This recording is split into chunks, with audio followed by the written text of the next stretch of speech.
kuvutiwa kwa Mungu naye aweze kukubali, maana anasema njoni tusemezane, japokuwa dhambi zenu zitakuwa nyekundu kama bendera, zitakuwa nyeupe kama sufu. Kwa hiyo mstari ambao umetuongoza leo umetoka katika kitabu kile cha Waefeso, ambayo neno linatoka sasa hapo, bali Yesu Kristo ni mkato.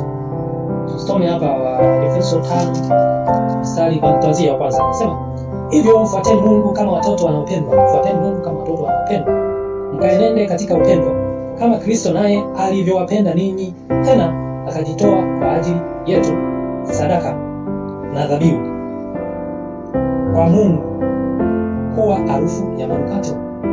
Manukato nimesema ni zile harufu zinazosaidia kuondoa, yani ni ile harufu ambayo inasaidia kuondoa harufu mbaya mwilini, lakini pia kumfanya mtu ajisikie vizuri na kuwa na mvuto.